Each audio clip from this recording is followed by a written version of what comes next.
오늘 우리가 함께 읽은 말씀 중에는 여러분이 조금 의아해 하실 수 있겠지만 우리 기독교의 역사에 있어서 정말 획을 긋는 한 사건이 있습니다. 이 말씀과 관련지어서 있다는 것이에요. 여러분도 한 번쯤은 어거스틴이라고 하는 이름을 들어본 적이 있으실 겁니다. 4세기부터 5세기까지 활동했었던 교부예요. 교부 그러니까 이게 무슨 말인가 하시겠지만 신학자요 목회자다 이렇게 이해하시면 됩니다. 그래서 4세기 5세기에 활동했었던 어거스틴이라고 하는 그런 이 기독교 역사의 위대한 이 인물이 있는데요. 이 어거스틴은 당대에도 아주 큰 영향을 미쳤고요. 당시뿐 아니라 이후에 우리 기독교 신앙 전반에 정말 큰 영향을 미쳐요.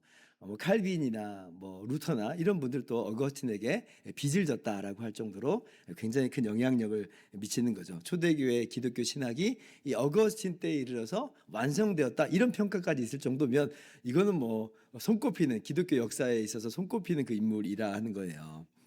특별히 이제 어거스틴이 당시에는 또 그리고 오늘날까지 어떤 중요한 영향을 좀 끼친 게 있냐면 어거스틴 당시에 펠라기우스라고 하는 또 이제 사람들에게 영향력을 끼쳤던 악영향입니다. 영향력을 끼쳤던 그런 사람이 있어요. 이 사람은 이제 뭘 주장했냐면 윤리적으로 도덕적으로 굉장히 아주 멋진 사람이었습니다.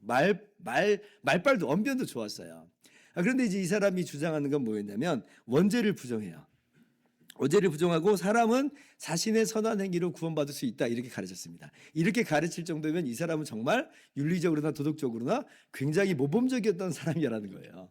그렇게 이제 가르치니까 그의 삶도 삶이죠. 그의 언변도 언변이죠. 그러니까 당시의 사람들이 이 펠라기우스의 말을 많이 따랐어요. 그런데 그건 성경적인 진리가 아니잖아요. 그래서 어거스틴이 그것을 성경적으로 또 논리적으로 반박을 합니다. 펠라기우스를 논박하는 거예요. 우리는 오직 은혜로 거저 구원받았음을 명백하게 그렇게 성경적으로 천명을 하는 거죠. 결국 그래서 이제 이러한 논쟁 가운데 펠라기우스가 교회 회의에서 이단으로 정죄됩니다. 그렇게 이단으로 판명나고 정죄되는 데 있어서 어거스틴이 중요한 역할을 한 것이에요. 그래서 이제 교회는 정말 오직 은혜로 구원받았다라고 하는 성경적 진리 위에 든든하게 서는 것이에요. 이것 말고도 이제 어거스틴이 또 했던 중요한 역할 중에 하나는 당시에 또 도나투스파라고 하는 분리주의 이단이 있었는데 근데 이제 이 도나투스파를 논박하면서 교회를 또 교회로서 아름답게 잘 세워나가는 것에 있어서도 어거스틴이 중요한 일을 감당하게 됩니다. 아무튼 정말 교회사에 있어서 크게 쓰임받은 인물인데요. 근데 사실 어거스틴이 처음부터 어렸을 때부터 그렇게 신앙적인 인물은 아닙니다. 어거스틴의 어머니는 경건한 신앙의 인물이에요. 우리가 한번 좀 더 들어봤습니까? 모니카라고 하는 신앙적인 인물인데 아버지는 불신자였습니다. 그리고 어거스틴은 어렸을 때부터 아주 이제 뛰어난 지적인 능력을 보여줘요. 그러나 어거스틴의 어린 적의 삶이라고 하는 것은 정말 무질서하고 방탕한 삶이었습니다. 이미 19살 때 부모의 동의 없이 동거 생활을 해요. 그래서 아이까지 낳기도 합니다. 충격이죠? 아니 세상에 어거스틴이 그랬었단 말이야? 정말 어거스틴의 어릴 적의 이 삶은 우리가 일반적으로 생각하는 것 이상의 좀 방탕한 삶을 좀 살아왔어요. 그리고 이제 마니교라고 하는 이방 종교에 심취하기도 합니다. 거기에 혹시 이 세상을 다 설명할 수 있는 진리가 있는 것은 아닌가라고 하면서 마니교에 심취를 하는 거예요. 그런데 이제 들어가 봤지만 마니교에서 하는 이야기가 어거스틴의 내면을 만족시킬 리가 없는 거죠. 왜냐하면 이 모든 것들을 다 설명할 수가 없는 것이에요. 그러니까 이제 어거스틴이 마니교와 또 결별을 합니다. 이제 그러면서 계속해서 진리를 추구하는 거예요. 어디에 진리가 있는가? 무엇이 진리인가? 찾아 헤맵니다. 그러다가 이제 교회에 첫 발을 내딛게 되는 거예요. 처음부터 막 신앙적인 그런 인생 속에서 살아온 게 아니라 이 젊은 날의 이 많은 방황 속에서 그제서야 교회 첫 발을 내딛어요. 근데 그때만 해도 신앙생활의 문을 확 연 게 아니에요. 어떻게 보면 어머니의 그 눈물의 기도와 열심에 그냥 따라가 주는 정도로 이 교회의 첫 발을 내딛습니다. 암브로시우스의 설교에 좀 감동, 저분 참 말씀 잘하네. 이런 정도의 이제 발을 내딛는 거예요. 그러면서 이제 여전히 계속 어거스틴은 그 내면의 어떤 갈등을 갖고 있고 그 안에서 격렬하게 아주 이 심각한 이 내적인 투쟁이 이 안에 있었던 것이 어거스틴의 모습이었습니다. 근데 그러던 어느 날 386년 여름이에요.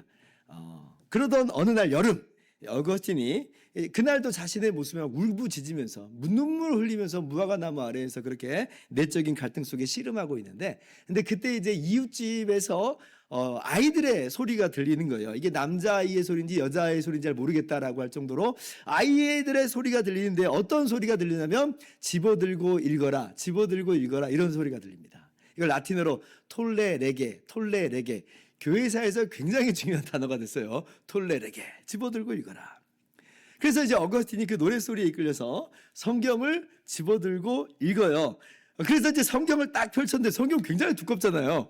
성경을 딱 펼쳤는데 어디를 펼쳐서 읽게 되냐면 로마서 오늘 13장 13절 14절을 읽게 됩니다. 13절 보세요. 낮에와 같이 단정행하고 방탕하거나 술 취하지 말며 음란하거나 호색하지 말며 다투거나 시기하지 말고. 14절 같이 읽습니다.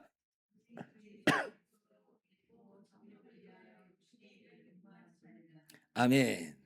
어거스틴이요, 이 말씀을 딱 읽었을 때에 이 말씀이 하나님께서 자신에게 주시는 말씀으로 강력하게 받게 되는 거예요.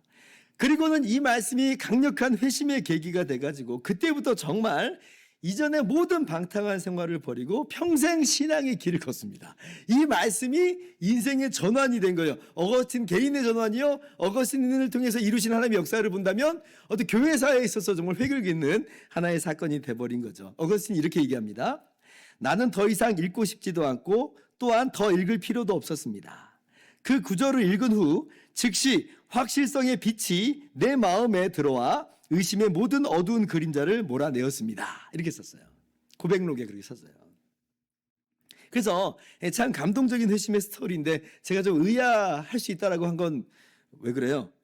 아니, 이 말씀이 이렇게 회심을 일으킬 만한 말씀인가? 라고 하는 약간 의아함이 있잖아요. 너무 좋고 은혜로운 말씀이지만 이것이 한 사람을 변화시키는 말씀으로 그렇게 들려진다는 게 어떻게 보면 좀 의아할 수 있겠다 싶습니다. 저는 좀 약간 의아하게 여겨지더라고요. 물론 이 방탕한 삶의 습관 없이도 내가 지금 방탕한 삶을 쫓아가고 있는 삶을 살잖아요. 버리지 못하고 포기하지 못하고 살고 있는데, 방탕한 삶을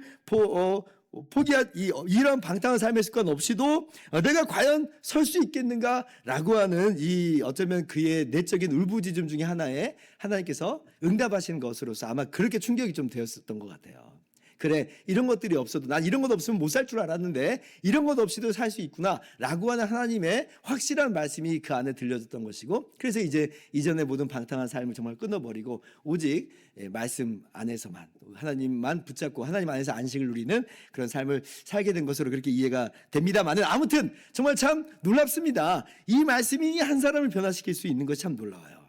그런 걸 보면 한 사람을 회심케 하시는 역사는 정말 하나님의 주권적인 역사가 맞구나 라고 하는 걸 다시 한번 깨닫게 되는 거예요.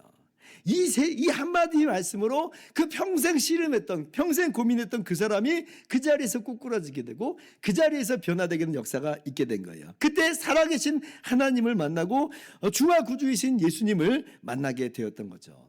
이러한 말씀의 역사가, 살아있는 하나님의 이 활동력 있는 말씀의 역사가 오늘 우리 가운데 있기를 바라고, 또한 우리뿐 아니라 우리의 가족들에게도 이러한 말씀의 역사가 하나님의 주권적인 그러한 사역 가운데 이루어지기를 믿고 기대하는 우리 모두가 되기를 바랍니다. 자, 그러면 오늘 이제 8절 이하 말씀을 함께 살펴봅시다. 8절 같이 한번 읽어봅시다. 시작.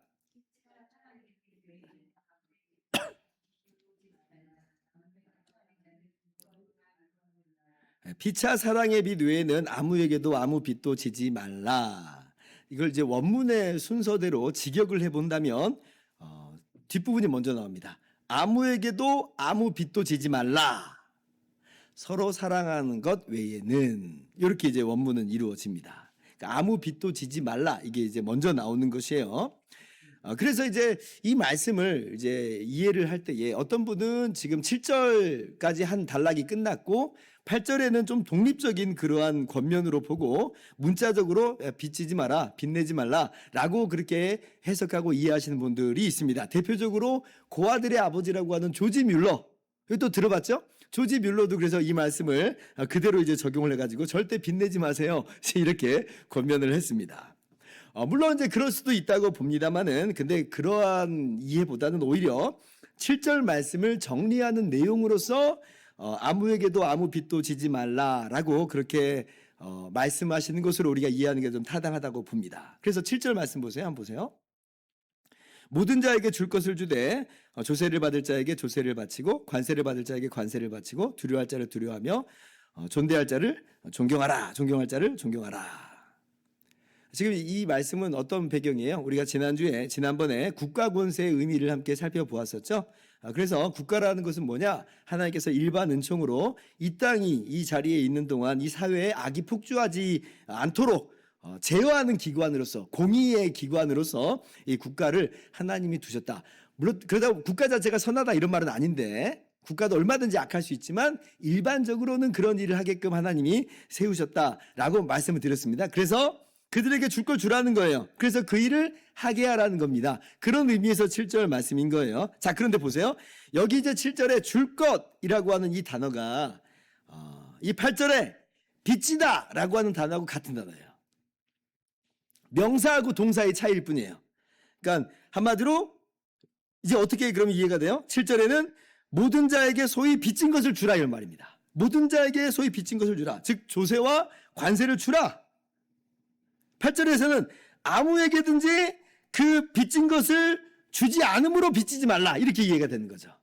그럼 한마디로 말하면 하나님께서 일반 은총으로 이 땅 가운데서 공의가 돌아가게 하는 그것을 지금 너희가 잘 수행하는 것으로 그 일을 계속 하게끔 하라. 이렇게 이제 연결이 되는 거예요. 그래서 아무에게든지 아무 빚도 지지 말라는 말은 7절 말씀을 그대로 이어받아서 그들에게 줄 것을 주라. 주지 않음으로 지금 빚지지 말라라고 하는 그런 의미로서 우리가 이해를 할 수 있는 것이에요.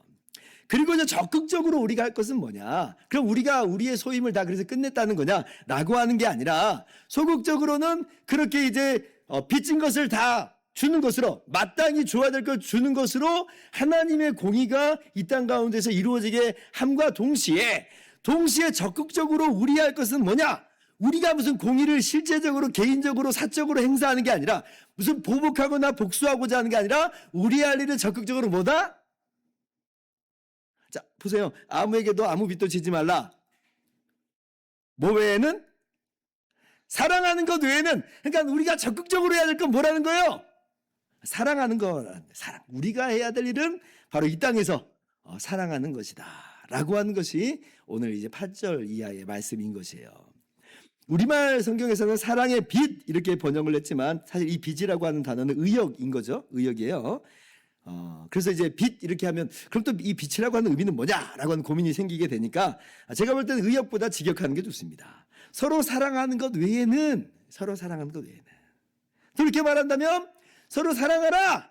이것이 우리의 마땅한 모습이라는 거예요. 이 땅에서 우리가 적극적으로 수행해야 될 삶의 모습인 거죠. 사랑의 삶이야말로 우리 성도들이 마땅히 적극적으로 행해야 되는 겁니다. 공의의 일은 하나님께 맡기고 이 땅 가운데 세우신 국가와 그리고 하나님께서 장차 최후의 심판으로서 이루실 그때로 맡기고 우리 성도들이 할 것은 뭐냐? 오히려 그 일을 잘 하도록 갖다 줄 건 갖다 주고 우리는 서로 사랑하는 것이 마땅하다는 것이에요. 그리고 그렇게 우리가 서로 사랑하는 것이야말로 사실은 공의가 제대로 작동하게 되는 그런 경우로 나타난다는 것이에요. 왜냐하면 남을 사랑하는 자는 율법을 다 이루었으니까. 공의라고 하는 것이 그냥 마냥 벌 주는 그런 의미만 있는 게 아니잖아요. 공의가 이야기하는 것은 마땅히 하나님께서 요구하시는 바를 행하게끔 하는 게 공의잖아요, 사실은. 그러니까 남을 사랑하는 것이야말로 정말 하나님이 요구하시는 그러한 삶의 모습을 바르게 살아가는 모습이다라고 하는 것을 오늘 말씀이 우리 가운데 교훈하고 계시는 것입니다. 물론 우리가 아무리 남을 사랑한다 한들 상대방이 거기에 전혀 제대로 반응하지 않고 도리어 악으로 손을 갚는 경우가 있습니다만은 그러나 그때는 하나님께서 하나님의 공의를 친히 수행하시겠죠. 국가를 통해서나 장차 심판의 때에서나 하시겠죠. 그러나 우리는 우리로서 할 일은 뭐냐?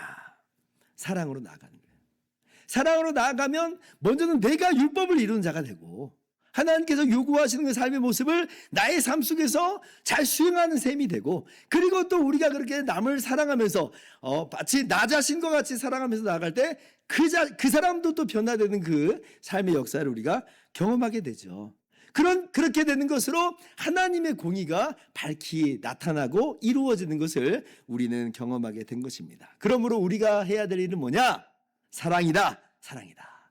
교회 공동체 안에서도 서로 사랑하는 것이 우리의 마땅히 할 일이고, 교회 밖으로 지평을 넓혀가면서도 서로 사랑하는 것이 바로 하나님께서 원하시는 마땅한 삶이다. 의로운 삶이다. 하나님이 요구하시는 삶을 우리가 바로 행하는 것이라 하는 것이죠. 교회 밖에서의 사랑이 때로는 원사이드, 일방적인, 우리만 사랑하고 아까 얘기했듯이 그분들을 사랑하지 않는 경우가 태반이지만, 그러나 남을 사랑하는 자는 율법을 다 이루었다 하는 말씀을 우리 마음 가운데 새기면서 그래도 나는 사랑하리라 라고 하는 그런 마음 자세로 우리가 나아가야 될 것이에요.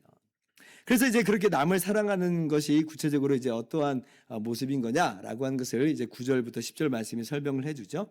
간음하지 말라, 살인하지 말라, 도둑질하지 말라, 탐내지 말라 한 것과 그 외에 다른 계명이 있을지라도 내 이웃을 내 자신과 같이 사랑하라 하신 그 말씀 가운데 다 들었느니라. 10절 같이요.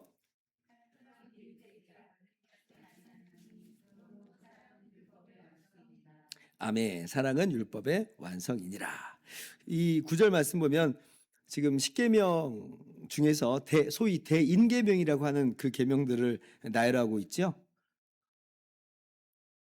혹시 여기 빠진 계명 뭐가 있어요? 8계명 빠졌죠. 8계명. 거짓 증거하지 말라. 그건 좀 빠져 있고. 그리고 5계명도 좀 보이지 않나요? 내 부모를 공경하라. 그럼 이제 그런 계명들은 남을 사랑하는 그 계명과 무관한 거냐라고 할 때 그렇지는 않고, 9절 보면 그 외에 다른 계명이 있을지라도 거기에 다 들어간 것으로 우리가 보면 됩니다. 그러니까 꼼꼼하게 지금 다 이야기한 건 아닙니다만은 이 10계명의 모든 부분들을 다 이야기한 것으로 우리가 이해할 수 있다. 또 10계명을 위시한 여러 율법들도 다 포함되어 있다는 거죠. 그리고 또 이제 이 9절의 언급 중에 흥미로운 건 뭐예요?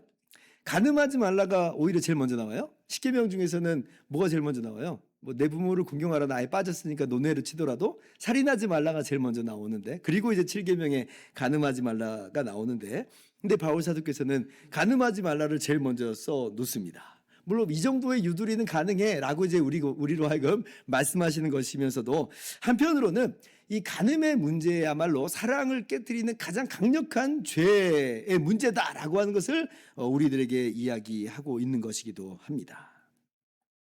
가장 치명적인 그런 죄죠.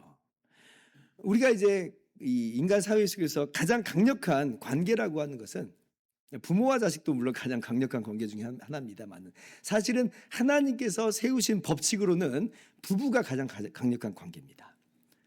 왜냐하면 둘이 한 몸을 이룰지니라잖아요. 부자지간에는, 그러니까 부모와 자식 간에 일촌이라고 그래요. 아무리 사랑하는 관계라고 해도 나는 나고 자식은 자식인데, 근데 부부는 촌이 없잖아요. 무촌이에요. 한 몸이라고 하는 거예요. 한 몸. 근데 이제 간음이라고 하는 게 뭐예요? 바로 그러한 한 몸 된 부부관계를 파괴하는 것입니다. 서로 사랑한다라고 할 때는 그 서로 사랑이라고 하는 가장 밑바닥에 어떻게 보면 있는 그 관계가 부부관계인 건데, 근데 간음한다는 건 그 사랑의 관계를 파괴합니다. 그래서 아마도 이제 간음하지 말라라고 하는 이 내용이 가장 첫들머리에 이제 있다라고 볼 수가 있는 거죠. 자, 그러면 정말 이 모든 율법이 남을 사랑하는 것, 내 자신을 내 이웃을 내 자신같이 사랑하라는 말씀 가운데 그럼 다 들었는가? 어떠세요? 정말 이 모든 계명이 내 이웃을 내 자신과 같이 사랑하라 하신 그 말씀 속에 다 들어있나요? 네, 정말 다 들어있죠. 정말로 우리가 우리의 이웃을 나 자신처럼 사랑한다면 아까 얘기했듯이 간음할 수 있겠는가? 그럴 수가 없죠. 스트레스 지수로만 따진다면 배우자와의 사별 혹은 이 이혼이라고 하는 그 고통이 가장 큰 이제 고통 지수로 다가온다 하더라고요. 근데 이제 간음을 저지르면 그럼 뭐예요? 상대방의 배우자는 이제 얼마나 고통 속에 빠지겠어요. 또 그리고 나의 배우자는 또 얼마나 많은 고통 속에 빠지겠습니까? 정말 그가 나라고 한다면 내가 이런 고통 속에 그를 몰아넣을 수 있겠는가? 그럴 수 없잖아요. 그 죽음과도 같은 고통 속에 여러 사람을 지금 몰아넣고 있는 입장이 될 텐데, 입장 바꾼다면 내가 그런 일을 당한다라고 한다면 우리가 어떻게 견디겠어요? 그러니 간음이라고 하는 게 얼마나 치명적인 문제인지 몰라요. 그렇기 때문에 우리가 내 이웃을 내 자신같이 사랑한다라고 할 때는 절대로 그런 일을 할 수가 없는 거죠. 그래서 간음하지 말라라고 하는 말은 하나님의 말씀으로서 당위예요. 당위이면서 동시에 내 이웃을 내 자신같이 사랑한다는 이 원칙을 분명히 한다면 이거는 그냥 그 안에서 지켜지는 겁니다. 그러니까 하나님께서 간음하지 말라고 했으니까 간음하지 말아야지 이런 식으로도 우리가 지켜나가는 것이지만, 그런데 내 이웃을 내 자신같이 사랑한다고 한다면 당연히 간음이라고 하는 것은 우리의 인생 속에서 존재할 수가 없어요. 살인의 문제도 마찬가지죠. 도둑질의 문제도, 탐심의 문제도, 그 외 여러 가지 계명이 있을지라도 내 이웃을 내 자신과 같이 사랑하라는 그 말씀 안에, 그래서 그 말씀대로 살아간다면 다른 계명들이 그 안에서 저절로 다 지켜져 나가는 걸 우리가 보게 되는 것이에요. 당위로서만이 아니라 이러한 삶의 원칙, 사랑이라고 하는 원칙 속에서 살아간다면 그렇게 되어버린다는 거예요. 그러니까 사랑은 율법의 완성이다라고 말씀하시는 거죠. 마태복음 7장 12절을 우리가 마태복음 강해를 통해서 우리 주님의 말씀을 들었죠. 그러므로 누구든지 남에게 대접을 받고자 하는 대로 너희도 남을 대접하라. 이것이 율법이요 선지자니라. 이걸 소위 황금률이라고 했습니다. 너가 하기 싫어하는 것을 다른 사람에게, 남에게 요구하지 말고 너가 대접받고 싶어하는 대로 남을 대접하라. 이것을 황금률이라고 그랬잖아요. 그래서 내 이웃을 내 자신같이 사랑하라는 이 말씀을 오늘 황금률과 더불어서 그렇게 적용을 해본다면 여기서 이제 모든 삶의 원리가 다 나와요. 삶의 방향이 딱 나와요. 어떻게 살아가야 되겠는가? 아니 이해하기 어렵지가 않아요. 우리가 하나님의 뜻을 모르겠습니다 라고 말을 많이 하는데, 그런데 이제 가치 중립적인 문제에 있어서는 하나님의 뜻이 뭔지 모르겠습니다, 이쪽으로 가야 될지 저쪽으로 가야 될지 모르는 경우가 많이 있습니다만은, 근데 가치 중립적인 그러한 경우를 빼고서는, 그러니까 성경 윤리적인 내용에서 어떤 것이 하나님의 뜻인지 모르겠습니다, 그럴 리가 없어요. 우리가 몰라서 못하는 게 아니고 그때는 우리가 하기 싫어서 안 하는 거지, 하나님의 뜻을 우리가 알기 어렵지 않습니다. 내 이웃을 내 자신같이 사랑하라는 말씀, 이 원칙을 더불어서 하나님의 이 말씀, 우리가 기억을 할 때 어떤 것이 하나님께서 우리에게 원하시는 뜻인지를 우리가 너무나 잘 알게 되는 것이죠. 그래서 여러분 한번 생각을 해보세요. 하나님께서 꿈에 나타나셔서 막 고민하고 있는 상황에 있어서 동쪽으로 가라 딱 하셨어요. 그러면 난 사실 서쪽으로 가야 되나 생각했는데 서쪽으로 갈 수 있겠어요? 하나님께서 꿈에 동쪽으로 가라 딱 그랬어요. 화들짝 깼는데 너무나 생생해. 그러면 서쪽으로 가겠어요? 동쪽으로 가겠어요? 좀 서쪽으로 가고 싶은 마음이 있더라도 다 내려놓고 동쪽으로 가겠죠? 그리고 만약에 그렇게 안 하고 내가 서쪽으로 갔다 그러면 얼마나 두려워하겠어요? 야, 이러다가 하나님 혼나는 거 아니야? 이런 생각이 들어요, 안 들어요? 들 거거든요? 자, 그런데 하나님의 명백한 이 말씀, 하나님의 이 계명, 내 이웃을 내 자신같이 사랑하라는 이 말씀을 우리 가운데 분명히 들려주셨는데, 이거는 그냥 옵션이지, 이렇게 하면 좋지만 굳이 이렇게 안 해도 하나님이 뭐라고 안 하실 거야, 우리 너무나 대범하게 이런 식으로 생각한다는 거예요. 뭐가 더 지금 심각한 문제인지 우리 잘 모르고 있습니다. 우리는 마치 가치 중립적인 문제에서 이렇게 가야 되느냐 저렇게 가야 되느냐, 이게 정말 큰 문제로 보지만, 어쩌면 하나님께서는 정말 더 큰 문제로서 우리 가운데 지금 지적하고 또 우리 가운데 말씀하시는 내용은 뭐냐면, 이 명백한 성경 윤리에 있어서, 하나님의 이 말씀 계명에 있어서 이 거룩한 계명을 하늘로서부터 이스라엘 백성에게 그 소리로 들려주신 거 아니에요. 하나님이 그 손으로 두들판에 써주신 거 아니에요. 세상에 이것만큼 분명하게 하나님의 말씀이다라고 하신 게 어디 있어요. 그런데 그 말씀을 두고서도 우리는 이거는 그렇게 안 해도 그냥 크게 문제가 없을 거야, 이렇게 생각한다는 것 자체가 너무나 웃긴 이야기죠. 그래서 오늘 우리가 내 이웃을 내 자신같이 사랑하라는 말씀, 하나님의 여러 계명을 정말 이 말씀으로서 요약해 주시면서, 또 여러 계명이 이 바로 사랑이라고 하는 원리 속에서 운행하는 것을 말씀하시면서 우리의 삶의 방향을 정확하게 말씀해 주십니다. 어떻게 살아가야 될 것인가, 우리 마음 가운데 새기면서 나아갈 수 있기를 바랍니다. 모든 계명이 하나님 내 이웃을 내 자신같이 사랑하라는 이 말씀 안에서 다 이루어졌어요.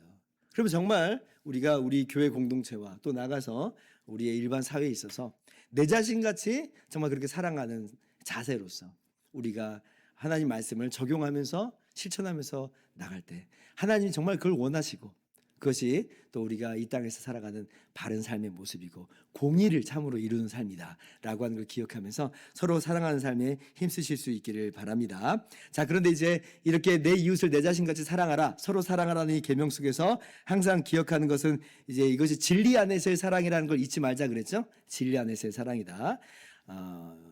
그러니까 어떤 분은 이제 하나님 사랑하고 이웃을 사랑하라 이것만 알면 된다 이렇게 생각하시는 분들이 더러 있는데 그렇지 않아요. 하나님의 이 십계명을 위시한 율법의 말씀을 알아야 됩니다. 왜냐하면 그래야지 정말 하나님을 사랑하며 이웃을 사랑하는 것이 어떤 내용인지를 알게 되거든요.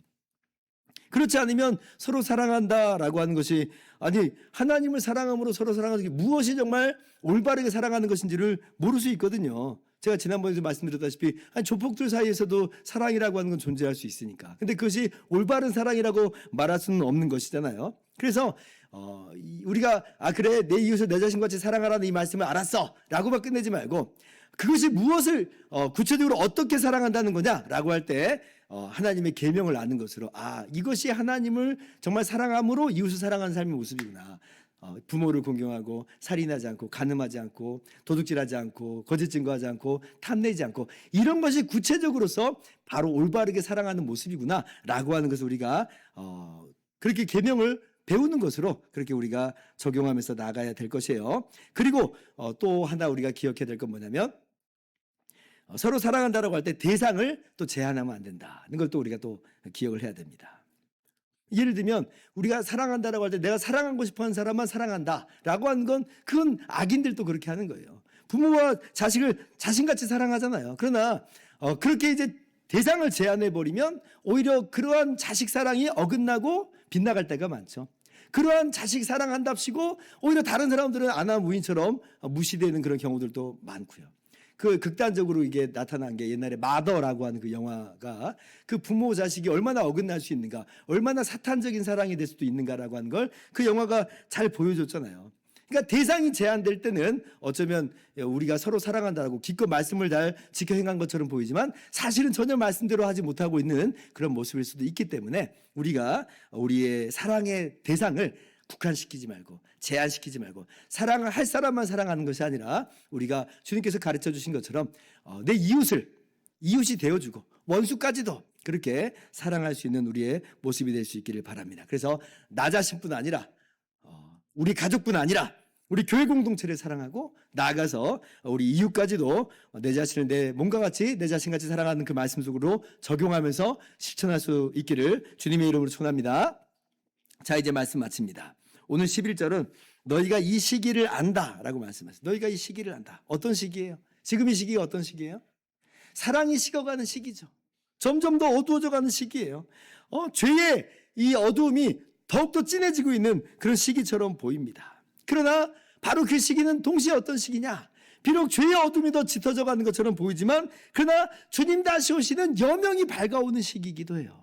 왜냐하면 우리는 이 밤이 영원하지 않은 걸 알기 때문에 그래요. 이 밤이 계속 영원히 지속되지 않아요. 이 밤이 정말 깜깜하게 지금 짙어져 있지만 그러나 먼 동은 터오기 마련인 것입니다. 여전히 칠흑같이 어두운 밤이라 할지라도 빛이 온다는 걸 우리가 분명히 확신하면서 너희가 이 시기를 안다. 이 시기를 안다. 그러니 이 어둠 속에 동화되어서 어둠처럼 살 것이 아니다라고 하는 거예요.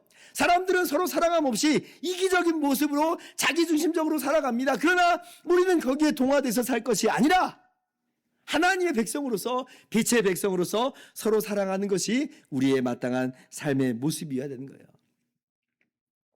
어둠처럼 사랑하면 이 세상에서 마치 더 유익이 되는 것 같고 성공적인 삶을 살 것처럼 보여질 때가 많습니다. 그러나 아닙니다. 그러다가 망하는 거예요. 그러다 망해요.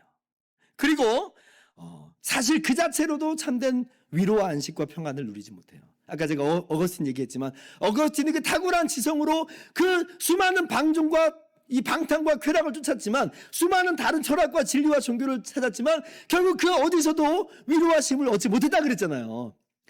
그러므로 우리가 그런 것에서 위로와 쉼을 얻을 수 있는 것도 아닙니다. 우리가 이 시기를 분명히 알아야 돼요. 그것이 가져다 주는 것이 결국 무엇인지 알아야 됩니다. 마치 파랑새가 어딘가 있겠지라고 쫓아가지만 그 누구도 파랑새를 찾지를 못하는 거예요. 오직 하나님 안에 참된 안식이 있고, 우리를 자기 몸을 내어주시기까지 완전하게 사랑하신 우리 주님 안에 참된 위로와 평강이, 자유와 해방이 있는 것이에요. 그러므로 주님의 그 십자가로 말미암아 거저 받은 사랑 안에서 우리가 참 자유와 해방을 얻었으니, 그렇게 우리가 거저 하나님의 자녀요 백성이 됐으니, 빛의 자녀가 됐으니 빛의 자녀로서 행할 수 있기를 바랍니다. 서로 사랑하며 행할 수 있기를 바랍니다. 여러분의 가족을 사랑하고 교회를 사랑하고 이웃을 사랑하는 삶으로 빛의 자녀로서 낮에와 같이 행하는 저와 여러분 다 되시기를 주님의 이름으로 축원합니다.